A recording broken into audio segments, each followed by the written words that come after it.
With no recall in place and people continuing to get sick, officials at the CDC in Atlanta were on full alert. Currently at this point, ORPB is following 25 different illness clusters, 1 E. coli, 1 Listeria, 1 Campylobacter, and 22 Salmonella. So that's sort of our snapshot for the last week. They track foodborne illnesses nationally and see outbreaks every week. That brings us to our first investigation of the day. But this one was far more troubling. This outbreak put a lot of people in the hospital with severe illness. Nearly 40% were hospitalized, which is almost twice what we expect in the usual Salmonella outbreak. So these are all Salmonella Heidelberg cases? Each little line is a Salmonella Heidelberg that has been sent in from state health departments. What had started as a trickle of cases cascaded into a stream of illnesses. We wondered, where does this stop? How many are there going to be? This was really taking us into new territory. They turned to investigators at FSIS.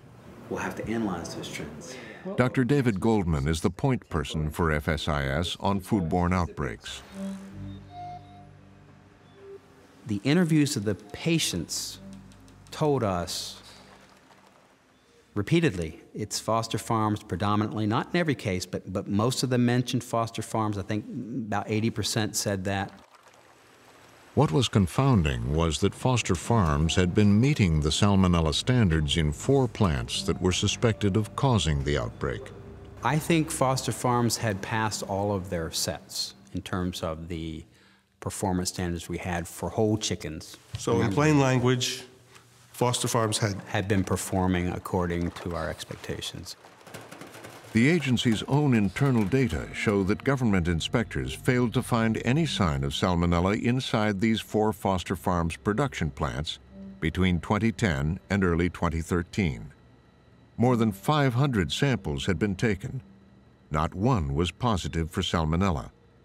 And yet people were still being sickened. At the time outbreaks are happening, there was an outbreak in 2012 in Oregon and Washington. Right. A big outbreak starts in 2013. Right. Do you think that there was really no Salmonella for 3 years before that? I think what we learned in this particular outbreak is that it's not detectable, perhaps, at the time we test, or, given the concerns about, or the questions about techniques. There was another reason FSIS hadn't found Salmonella. They had been looking in the wrong place.